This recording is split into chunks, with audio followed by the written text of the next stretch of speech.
Sorry for the cliché, but I think this Italian car is a very cool car.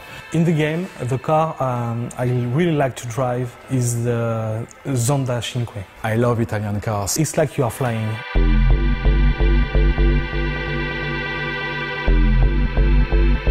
One of the decisions we had to take when we started Test Drive Unlimited 2, it was do we keep the old racing engine or do we develop a new one?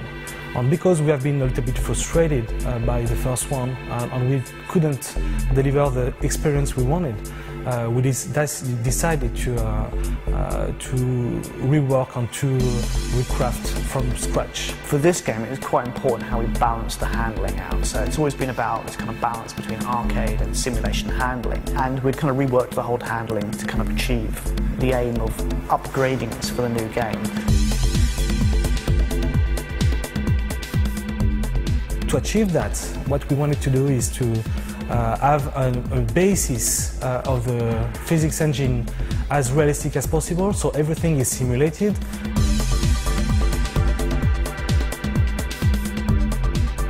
With this new handling, you can drive classical car, you can drive small power cars and very high-end cars like those ones.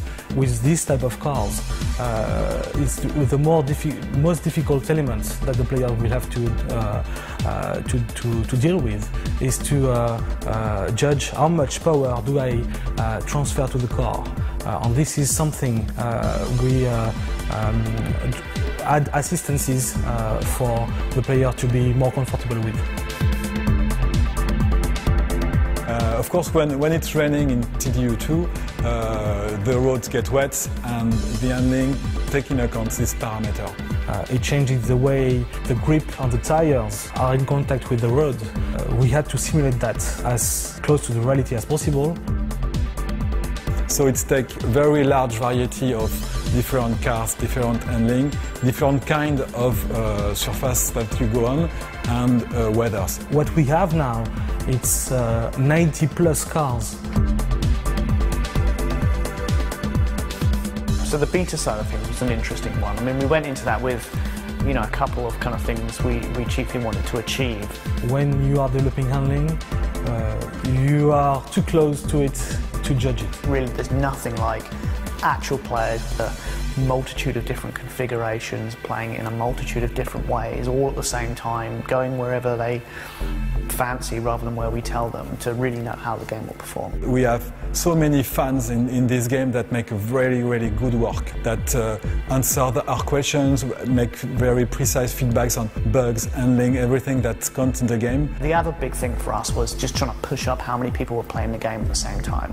Look what happened in the real world, because there's only so many people you can get internally playing it, even with a nice large test group. It's nothing compared to a real world play environment, so it helped us kind of emulate that.